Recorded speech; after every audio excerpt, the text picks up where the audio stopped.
Dear students, आप सभी का स्वागत है एक्सपी क्लासेस में। मेरा नाम है मुकुंद और आज जो अपना टॉपिक है वह है क्लास 11 के अंतर्गत आपका मैथ का पहला चैप्टर है और इसकी क्लास सेकंड है।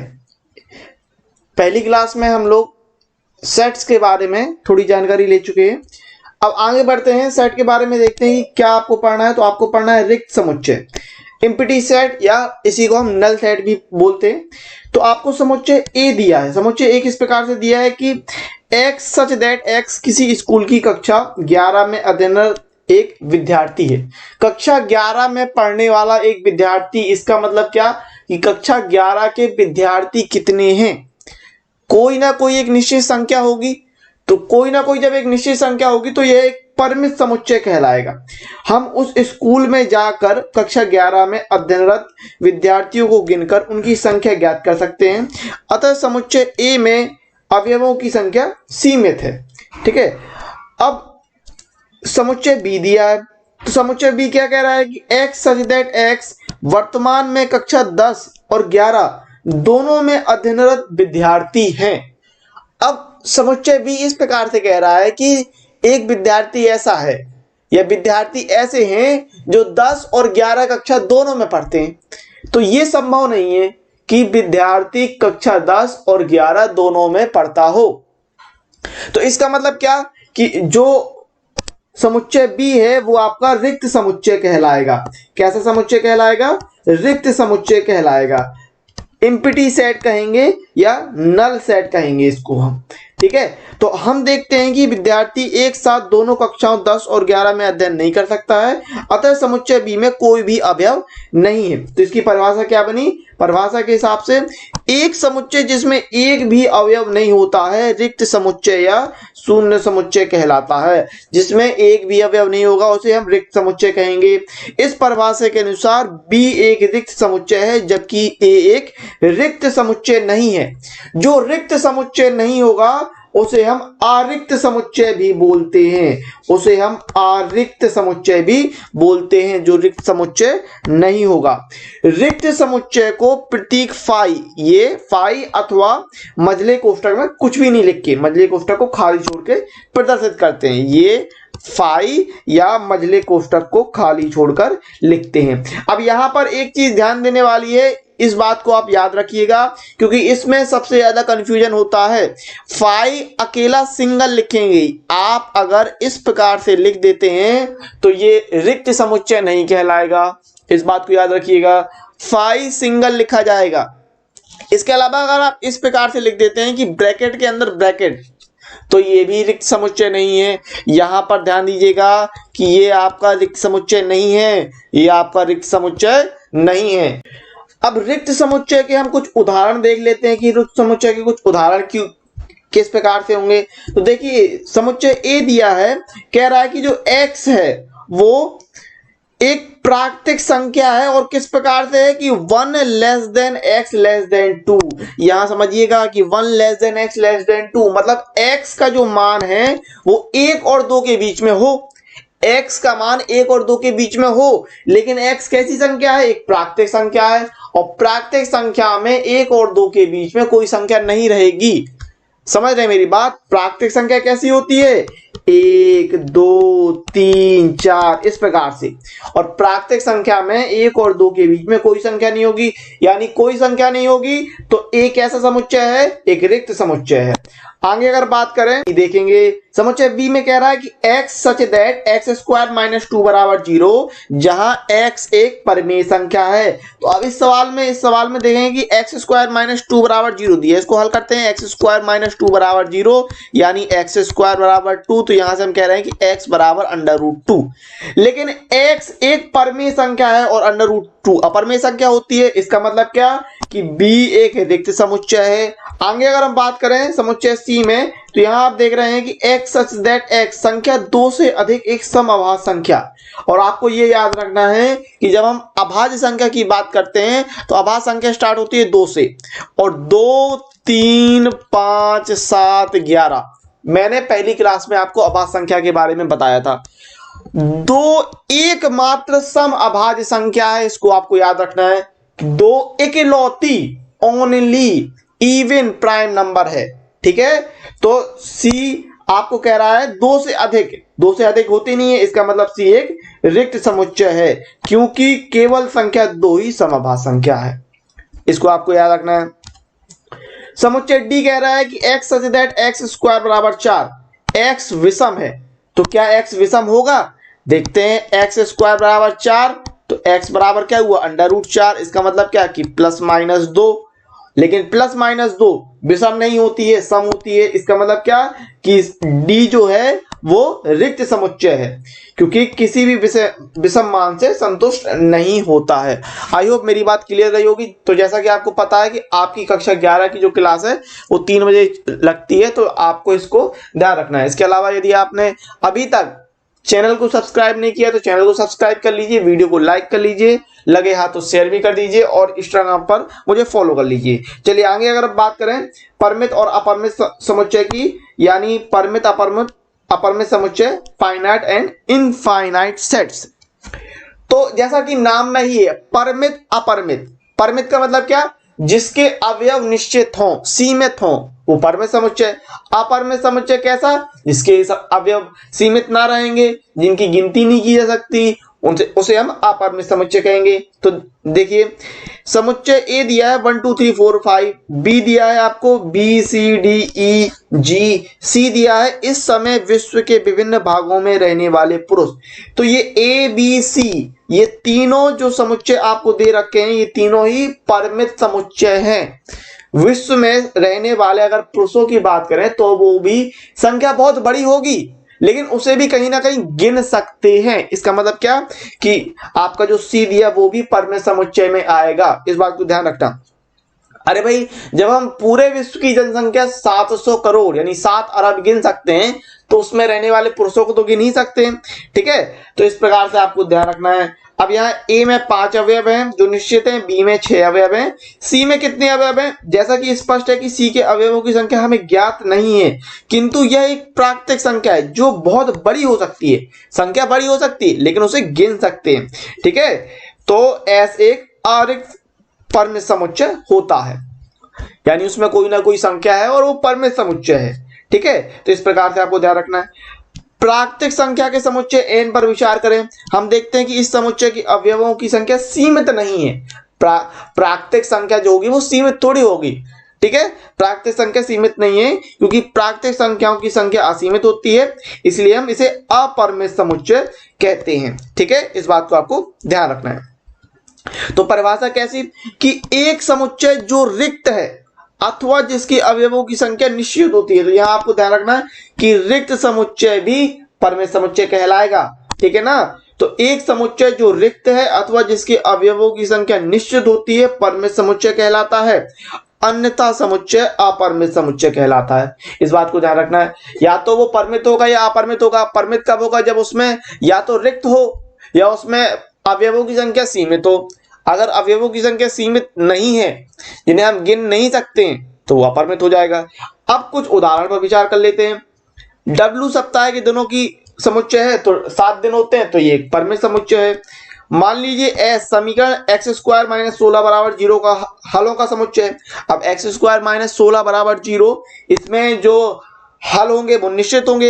हल कैसे होंगे कि x² - 16 = 0, तो x² = 16, x = √16, यानी x ±4, तो निश्चित है, यानी S एक परिमित समुच्चय है। ठीक है, आगे अगर हम बात करें G किसी रेखा पर स्थित सभी बिंदुओं का समुच्चय है, तो G अपरिमित है। भाई, एक रेखा में अनंत बिंदु होते हैं, एक रेखा में अनंत बिंदु होते हैं, तो अपरिमित समुच्चय है। आगे अगर बात करें, जब हम किसी समुच्चय को रोस्टर रूप में निरूपित करते हैं तो हम उस समुच्चय के सभी अवयव को कोष्ठक के भीतर लिखते हैं। इस प्रकार से लिखते हैं, जैसे मैंने पहली क्लास में बताया था आपको, किसी अपरिमित समुच्चय के सभी अवयव को कोष्ठक के भीतर लिखना संभव नहीं है। जैसे कि प्राकृतिक संख्या है, तो आप प्राकृतिक संख्या में कैसे लिखेंगे कि 1, 2, 3 और फिर डैश लगा देते हैं, डॉट डॉट कर देते हैं। इसी प्रकार क्योंकि ऐसे समुच्चय के अवयवों की संख्या सीमित नहीं होती है, अतः हम किसी अपरिमित समुच्चय को रोस्टर रूप में प्रकट करने के लिए उसके कम से कम इतने अवयवों को लिखते हैं जिससे उस समुच्चय की संरचना स्पष्ट हो सके, और तदनुपात 3 बिंदु लगाते हैं। उदाहरण जैसे कि प्राकृतिक संख्याओं का समुच्चय 1 2 3 जैसे मैंने आपको बताया, विषम प्राकृतिक संख्याओं का समुच्चय 1 3 5 7 जैसे मैंने आपको बताया, पूर्णांकों का समुच्चय -3 -2 -1 0 1 2 3, ये सभी समुच्चय अपरिमित समुच्चय हैं। तो परिमित, अपरिमित और रिक्त, आई होप मेरी बात क्लियर रही होगी। मैंने पहले आपको रिक्त बताया, फिर परिमित बताया, फिर अपरिमित बताया, और ये इन तीनों में कोई दिक्कत नहीं होनी चाहिए। यदि आपको कोई दिक्कत नहीं हो रही है तो लाइक कर दीजिए, और यदि कोई समस्या है तो मुझे कमेंट्स करके बताइए। आगे अगर हम बात करें टिप्पणी पर देख लें कि ये सभी अपरिमित समुच्चय को वर्णन रोस्टर रूप में नहीं किया जा सकता है। उदाहरण के लिए वास्तविक संख्याओं के समुच्चय का वर्णन। अब आप वास्तविक संख्या को लिखना है तो आप जानते हैं कि वास्तविक संख्या हर तरह की संख्या होती है। पिछली क्लास में भी मैंने बताया था कि परिमित और अपरिमित मिलकर वास्तविक संख्या बनाते हैं। जितनी भी संख्याएं होती हैं वो सारी संख्याएं वास्तविक संख्याएं कहलाती हैं। किसको छोड़ के? अंडर रूट के अंदर माइनस वाली संख्या को छोड़ के सारी जितनी संख्याएं होती हैं वो सब वास्तविक संख्या होती है। अंडर रूट के अंदर माइनस वाली संख्या कॉम्प्लेक्स नंबर कहलाती है। आपका एक पार्ट है समिश्र संख्या वाला, वहां पर हम इसको, तो इस प्रकार से हमने ये समझा कि अपरिमित समुच्चय को हर बार रोस्टर रूप में लिखना संभव नहीं है।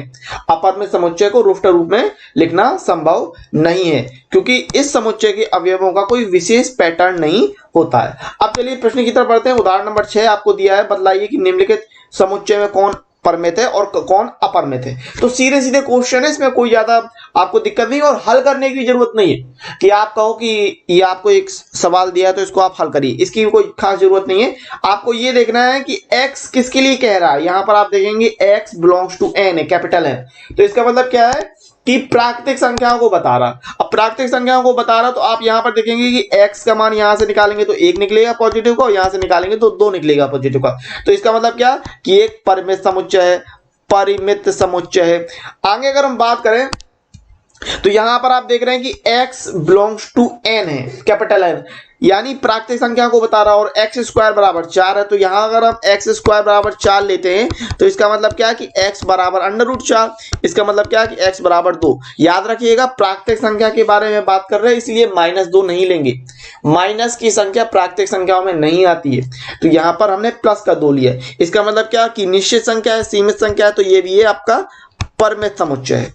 आगे अगर हम बात करें x belongs to n, capital N यानी प्राकृतिक संख्या, और समीकरण आपको दिया 2x - 1 बराबर 0। इसका मतलब क्या कि 2x बराबर 1, इसका मतलब क्या कि x बराबर 1/2, लेकिन 1/2 प्राकृतिक संख्या नहीं होती है, प्राकृतिक संख्याओं के अंदर 1/2 नहीं आता है। इसका मतलब क्या कि जो आपका सेट है वो कैसा है, फाई है, यानी रिक्त समुच्चय है।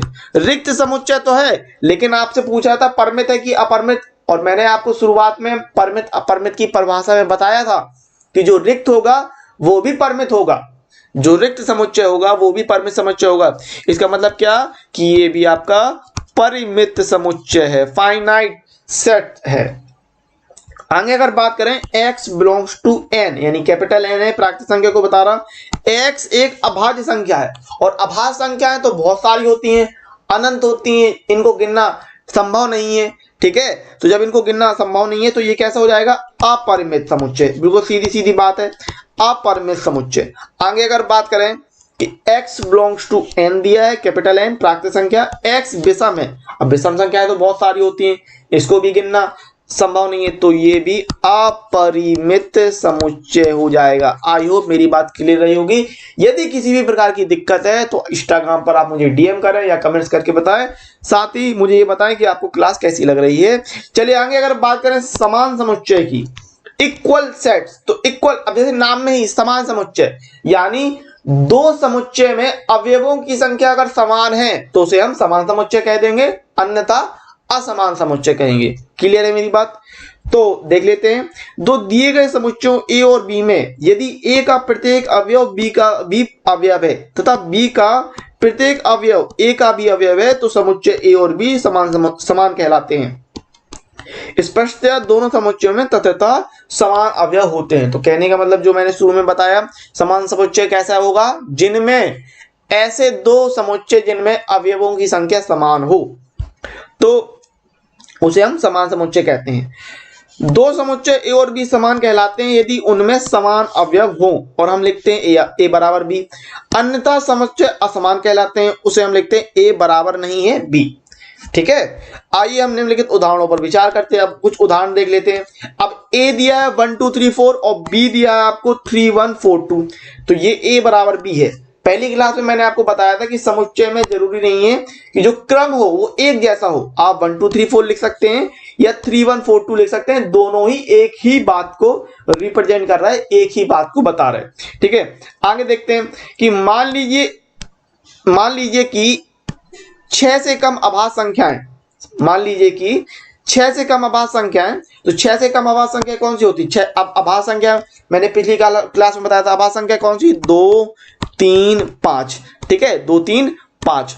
तो 6 से कम अभाज्य संख्या तो ये हो गई। फिर क्या कि 30 के अभाज्य गुणनखंड, तो 30 को आप तोड़ लीजिए। 30 को जब हम तोड़ेंगे 2 से 15 बार में, 3 से 5 बार में, 5 से 1 बार में, तो 5। तो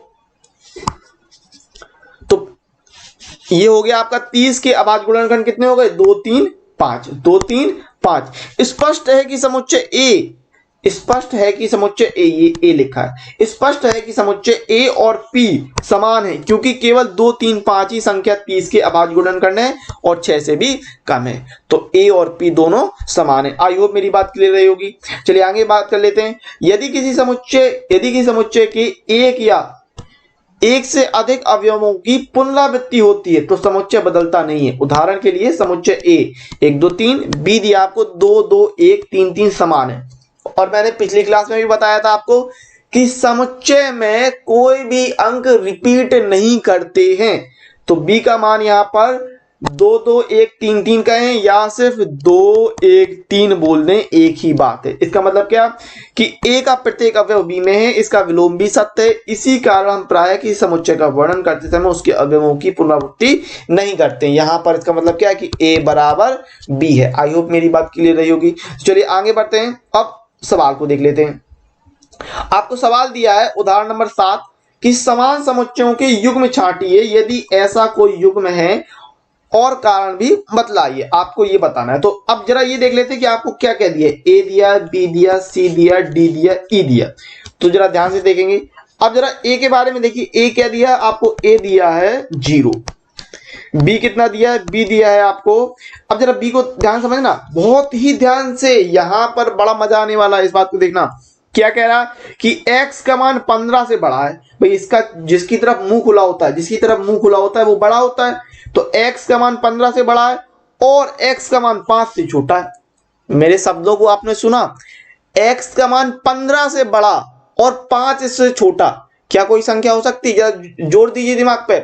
15 से बड़ा और 5 से छोटा कोई भी संख्या नहीं होती है। इसका मतलब b क्या है? b आपका रिक्त समुच्चय है, यानी फाई कहलाएगा। अगर हम c की बात करें तो c दिया है x माइनस 5 बराबर 0, तो यहां से हम x का मान निकालें 5, तो c क्या आएगा? c आएगा आपका 5। इस प्रकार से d का मान निकालें x स्क्वायर बराबर 25, तो ये हो जाएगा x बराबर अंडर रूट 25। इसका मतलब क्या कि प्लस माइनस 5, तो हम d लिख रहे हैं -5 और +5। ई का मान क्या दिया कि समीकरण x square minus 2x minus 15 बराबर 0 एक धन पूर्णांक मूल है, तो 5 15 और 5 में से 3 गए 2, तो इसको हम तोड़ लेते हैं। x स्क्वायर माइनस का 5x प्लस का 3x माइनस का 15 बराबर 0। यहां से हमने तोड़ा x निकाला तो x माइनस 5, यहां से हमने 3 निकाला तो ये बना x माइनस 5 बराबर 0, ये बना x माइनस 5, यहां से बना x प्लस 3 बराबर 0। तो यहां से अगर हम वैल्यू निकालेंगे तो यहां से क्या आएगा? x बराबर 5 आएगा, और यहां से निकालेंगे तो x बराबर -3 आएगा। लेकिन सवाल में क्या कह रहा था? सवाल में कह रहा था धन पूर्णांक मूल है, धन पूर्णांक मूल है। तो जब धन पूर्णांक मूल है तो आपको क्या लेना है? x बराबर 5, यानी आपने e का मान कितना लिया? e का मान लिया आपने 5, धन पूर्णांक मूल। अब तो इस प्रकार से आपने देखा कि a b c d e के मान निकाल दिए, और यहां आप देख रहे हैं कि c का मान 5 है, मतलब c का जो अवयव है वो पॉजिटिव 5 है, प्लस का 5 है, और e का भी जो अवयव है वो भी प्लस का 5 है। इसका मतलब क्या? आपको युग्म छांटने थे जो समान समुच्चय हैं, तो c बराबर e कर देंगे, समान, ये आपका आंसर हो जाएगा। इस प्रकार से आपको करना था, ठीक है। सी बराबर ई, यानी सी और ई के जो अवयव हैं वो बराबर हैं, समान हैं, बराबर और समान, ये थोड़ा अंतर होता है, याद रखिएगा। अरे भाई ए में भी तो एक जीरो अवयव था, तो वो एक यहां पर भी हो जाएगा, लेकिन आपको समान अवयव देखने थे, ठीक है, इस बात को ध्यान रखिए। चलिए अगले क्वेश्चन की तरफ पढ़ते हैं। उदाहरण नंबर 8। उदाहरण नंबर 8 क्या कह रहा, इसी प्रकार से निम्नलिखित समुच्चय युग्मों में से कौन समान है, अपने उत्तर का औचित्य बताइए। औचित्य यानी कारण। पहला कह रहा है कि x जो है एलॉय के अक्षरों का समुच्चय है, तो हम x को बना लेते हैं, x बनाएंगे एलॉय के लिए, तो a सिंगल सिंगल लेते हैं, याद रखिए ALOY, ALOY a बन गया। और b बनाया ना लॉयल, b के लिए लॉयल, लॉयल बनाएंगे तो कैसे LOYA, बस। तो देखिए ALOY और LOYA दोनों बराबर हैं, इसका मतलब क्या कि x बराबर b, x बराबर b, ये आंसर हो गया आपका। आगे अगर हम बात करें क्वेश्चन की, तो दूसरा आपको दे रहा है कि a का मान जो दिया है वो पूर्णांक है, n बिलोंग्स टू z यानी पूर्णांक, और n square less than equal to 4। अच्छा, ये मैं हल करा चुका हूं आपको पिछली क्लास में, यदि आपने पिछली क्लास नहीं देखी है तो उसको देख लीजिएगा। n square less than equal to 4, ठीक है, प्लेलिस्ट आप चेक करते रहिए। n square less than equal to 4। अब यहां पर आपको ध्यान रखना है कि n एक ऐसी संख्या है, n एक ऐसी संख्या है जिसका वर्ग 4 के बराबर और 4 से छोटा है। मैंने क्या बोला, n एक ऐसी संख्या है जिसका वर्ग 4 के बराबर और 4 से छोटा है। तो कौन कौन सी संख्याएं हैं जिनका वर्ग 4 के बराबर 4 से छोटा होगा, तो आपकी जीरो का वर्ग 4 से छोटा और 4 से नीचे रहेगा, 4 से छोटा रहेगा। एक का वर्ग 4 से छोटा रहेगा। दो का वर्ग 4 के बराबर रहेगा, यहां बराबर के लिए भी कह रहा था। अब -1 क्योंकि पूर्णांक है तो प्लस और माइनस दोनों की संख्या रहेंगी, -1 और -2। तो ए में ये मान आएंगे, ए में क्या क्या मान आएगा, ए में आएगा -2, -1, 0, 1 और 2। और बी के लिए आप इसको हल कर लेंगे, तो बी में इसको हल करेंगे, x स्क्वायर -3x प्लस 2 बराबर 0, यानी x square -2x x plus 2 बराबर 0। यहां से निकलेगा x -2, x निकालते हैं और यहां से -1, तो x -2 बराबर 0। तो यहां से निकलेगा x -2 और ये निकलेगा x -1 बराबर 0, यानी x का मान कितना निकला, प्लस का 2 और प्लस का 1, यानी b का मान कितना हो गया आपका 2 और 1। क्या ये दोनों बराबर हैं, नहीं है बराबर, तो हम लिखेंगे a not equal to b, इस प्रकार से। आई होप मेरी बात क्लियर रही होगी। तो चलिए आगे बढ़ते हैं। अब आते हैं प्रश्नावली 1.2 पर। आपको बताना है निम्नलिखित में से कौन से रिक्त समुच्चय के उदाहरण हैं। तो रिक्त समुच्चय के उदाहरण बताना है, 2 से भाज्य विषम प्राकृतिक संख्याओं का समुच्चय। क्या कोई भी विषम संख्या 2 से डिवाइड होती है, 2 से भाज्य कह रहा, ऐसी विषम संख्या जो 2 से भाग डिवाइडेड हो, जिसमें 2 का भाग चला जाए, तो ऐसी कोई संख्या नहीं होती है। तो ये आपका रिक्त समुच्चय है, रिक्त समुच्चय है, रिक्त समुच्चय है, ठीक है, एम्प्टी से। तो अगले क्वेश्चन की तरफ देखते हैं, सम अभाज्य संख्याओं का समुच्चय। तो जैसे मैंने अभी थोड़ी देर पहले आपको बताया था कि सम अभाज्य संख्या एक मात्र 2 होती है और इसमें एक अवयव उपस्थित है, इसका मतलब ये रिक्त समुच्चय नहीं है, ठीक है। रिक्त समुच्चय नहीं है, इस प्रकार से, या आप लिख सकते हैं अरिक्त समुच्चय है। फिर कह रहा है कि x सच दैट x एक प्राकृतिक संख्या है, x का मान 5 से छोटा है, ये लिखा है x लेस देन, इसको इस प्रकार से पढ़ते हैं x लेस देन 5, यानी x छोटा है 5 से, इस प्रकार से ध्यान रखिएगा, शब्दों को सुनिएगा, x लेस देन 5 और साथ ही x ग्रेटर देन 7। अब वही बात जो अभी उदाहरण में आई थी 15 और 5 वाली, ठीक है, तो यहां पर भी वही है कि x का मान 5 से तो छोटा है लेकिन 7 से बड़ा है। शब्दों को सुने आप कि 5 से छोटा और 7 से बड़ा, ऐसी कोई संख्या होती ही नहीं है, ऐसी जब कोई संख्या नहीं होती है, इसका मतलब ये क्या है, 5 है, यानी ये एक रिक्त समुच्चय है, यानी ये एक रिक्त समुच्चय है, एम्प्टी सेट है। फिर आगे अगर हम बात करें, किन्हीं भी 2 समांतर रेखाओं का उभयनिष्ठ बिंदु, आपने समांतर रेखाएं देखी हैं, उभयनिष्ठ बिंदु इनके बीच में होता है क्या इन दोनों के बीच में कोई कॉमन बिंदु होगा, नहीं होगा। यदि कोई कॉमन बिंदु होगा तो फिर वो समांतर रेखाएं नहीं कहलाएंगी। इसका मतलब ये भी आपका फाई है, ये भी आपका रिक्त समुच्चय है। चलिए आगे अगर हम दूसरे क्वेश्चन की बात करें, परिमित और अपरिमित, बहुत ही सरल एक्सरसाइज है। आप देख रहे हैं कि कुछ नहीं है, एकदम मामूली चीज है। बस मेरे शब्दों पर ध्यान दीजिए, पूरे वीडियो को अंत तक देखिए बस। निम्नलिखित समुच्चयों में कौन परिमित और कौन अपरिमित है? वर्ष के महीनों का समुच्चय भाई 12 महीने होते हैं, निश्चित संख्या है तो परिमित, निश्चित संख्या है तो परिमित। अब देख रहे हैं ये 1 2 3 डॉट डॉट लगा, यानी ये प्राकृतिक संख्या को बता रहा, कैपिटल एन को बता रहा, तो ये अपरिमित हो जाएगा, अपरिमित समुच्चय, अपरिमित हो जाएगा। फिर यहां पर आप देख रहे हैं कि 1 2 3, लेकिन ये 100 तक गई है। अब 100 तक गई है तो 100 संख्याएं हैं तो ये परिमित हो जाएगा, निश्चित संख्या तो परिमित हो जाएगा। फिर आगे है 100 से बड़े धन पूर्णांकों का समुच्चय। अब 100 से बड़ी कितनी संख्याएं हो सकती हैं? अनंत हो सकती हैं, तो ये अपरिमित हो जाएगा, अपरिमित हो जाएगा। ठीक है। फिर 99 से छोटे अभाज्य पूर्णांकों का समुच्चय। अब 99 से कम अभाज्य पूर्णांक निश्चित होते हैं, याद रखना। 1 से 100 तक, 1 से 100 तक अभाज्य पूर्णांकों की संख्या 25 होती है। 1 से 100 तक 25 होते हैं। अब 1 से 100 तक ले लीजिए, 199 तक, 1 से 99 तक ले लीजिए, 25 रहेगी, तो ये आपका कैसा कहलाएगा? परिमित कहलाएगा। इस बात को आपको ध्यान रखना है। चलिए अगले क्वेश्चन की तरफ बढ़ते हैं। क्वेश्चन नंबर 3, निम्नलिखित समुच्चयों में से प्रत्येक के लिए बताइए कौन परिमित है और कौन अपरिमित है। ठीक है। एक्स अक्ष के समांतर रेखाओं का समुच्चय, तो ये आपका एक्स वाई अक्ष होता है, ये एक्स होता है, ये वाई होता है। अब एक्स अक्ष के समांतर आप देखिए कितनी रेखाएं खींच सकते हैं? अनंत रेखाएं खींच सकते हैं कि नहीं? अनंत रेखाएं खींच सकते हैं, तो ये अपरिमित समुच्चय, अपरिमित समुच्चय, अपरिमित समुच्चय।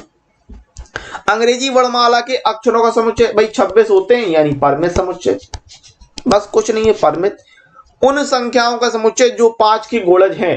अब 5 के गुणज का मतलब क्या? कि 5 10 15 20 50 55 105 210, आगे गिनती बढ़ती जाएगी। कोई भी ले लीजिए संख्या जिसमें 5 का भाग चला जाए तो वो अपरिमित हो जाएंगे, सीधा सीधा, कोई दिक्कत नहीं है, अपरिमित समुच्चय। पृथ्वी पर रहने वाले जानवरों का समुच्चय। अभी यही चीज पुरुषों वाली निकल चुकी है, याद रखिएगा। हमने क्या पढ़ा था? पढ़ा था कि पृथ्वी पर रहने वाले पुरुषों की संख्या बहुत ज्यादा हो सकती है, लेकिन ऐसा नहीं है कि गिना ना जा सके। तो यहां पर भी पृथ्वी पर रहने वाले जानवर बहुत ज्यादा हो सकते हैं, लेकिन ऐसा नहीं है कि उन्हें गिना ना जा सके या उनकी संख्या असीमित है। आप ये नहीं कह सकते कि असीमित जानवर हैं। ऐसे जानवर जिन्हें हम गिन ही नहीं सकते, इतना नहीं है, मुश्किल काम है लेकिन गिन सकते हैं। तो पृथ्वी पर रहने वाले जानवरों का समुच्चय कैसा कहलाएगा? याद रखिएगा, परिमित समुच्चय कहलाएगा। मूल बिंदु से होकर जाने वाले वृत्तों का समुच्चय। अब मूल बिंदु आपका 0 0, यहां पर आप इससे जाने वाले आपके वृत्त कह रहे हैं, तो अब आप सोचिए कि कितने वृत्त बना सकते हो? अनगिनत वृत्त बना सकते हो, अनगिनत वृत्त। तो जब अनगिनत बना सकते हैं तो यानी अपरिमित, अपरिमित। बस इस प्रकार से। आई होप मेरी बात क्लियर रही होगी। तो जल्दी से वीडियो को लाइक कर दीजिए। निम्नलिखित में बताइए कि ए बराबर बी है अथवा नहीं, यानी समान और असमान आपको बताना है, कुछ नहीं है। देखिए ए बी सी डी, अब यहां देखिए ए बी सी डी, यानी ए बराबर बी, दोनों में बराबर एक जैसे हैं, दोनों में एक जैसे अवयव हैं, तो ए बराबर बी। अब यहां देखिए 4 8 12 16, 4 8 16, लेकिन यहां 12 है, यहां 18 है, तो ए बराबर नहीं है। चलिए अगला क्वेश्चन कह रहा है कि ए दिया है आपको 2 4 6 8 10 और बी दिया है आपको एक्स समधन पूर्णांक है और एक्स का मान कैसा है कि लेस देन इक्वल टू 10, यानी एक्स का मान 10 से छोटा और बराबर है।